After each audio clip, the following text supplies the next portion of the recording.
There's a time in the Christian walk when God simply says, go, and there's no discernible pathway, just a raging Jordan River or the Red Sea. That was how the ministry of Saving Orphans through healthcare and outreach began.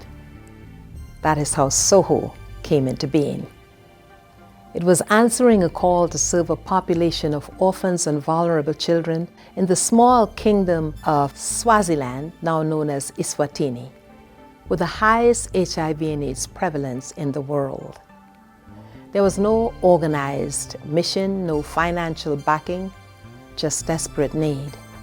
Today, 15 years later, the window of opportunity has widened more than ever before because of the impact of the COVID-19 pandemic and other factors that I will share with you. I've told you about the miraculous provision of God for SOHO over the years. Thousands of children have been served. We have conducted mobile clinics and distributed clothing and vital resources throughout Eswatini. We've provided services at our care point, established one of the few schools to include children with disabilities, and most recently, we've acquired, by God's grace, a 1,075 plus acre mountain farm on which we trust God to help establish a children's village where orphans and vulnerable children at risk of human trafficking can have a safe home, education, and loving care in a Christian environment. We have just begun to occupy the farm in 2020 when COVID-19 hit. Schools were closed and activities on the farm were limited to simply growing produce for distribution to communities where children were desperately suffering a lack of food. In Eswatini, over 63% of the population lives below the poverty line and about $1.25 a day. Children rely on meals served at the school in order to survive. So when schools were closed, the availability of meals also ended. School is also a safer place for an orphan than the homestead. It is well documented, and much of the sexual abuse that affects 1 in 3 girls in the country takes place where they live with people they know. In child-headed households where underage caregivers have to find food for the family, the stage was set for an increase in abuse. The crisis in these children's lives compounded in 2021 as the citizens' uprising was staged, where there was a demand for democratic government. The leadership of the country lives lavishly in stark contrast to the dire poverty of the majority of the population.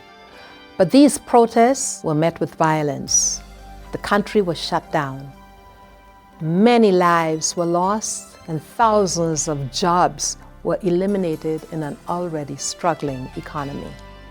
Food prices have dramatically increased as a result.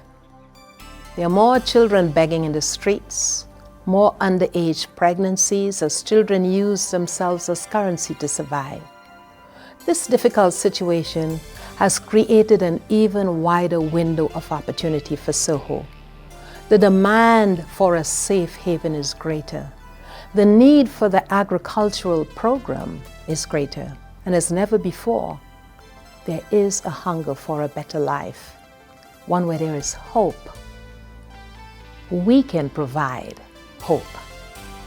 God has provided in Saba, with its rolling hills and pristine environment. It's a farm where vegetables and fruits can grow year-round.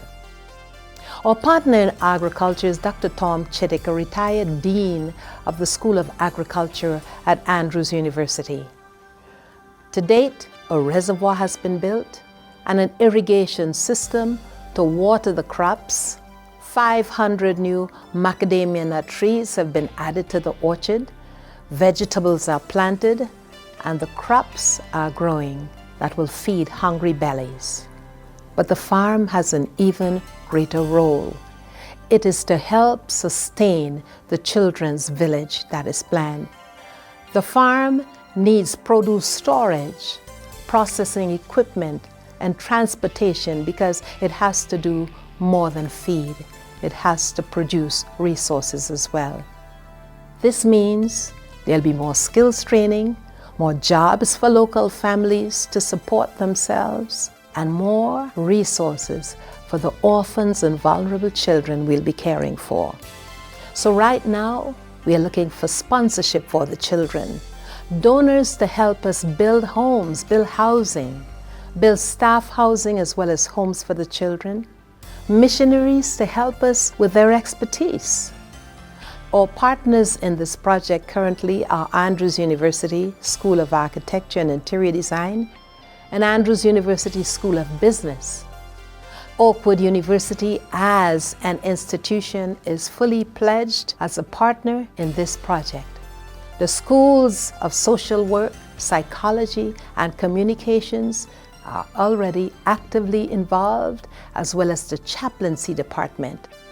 The prospect of what God can do is exciting, but it takes all of us working together.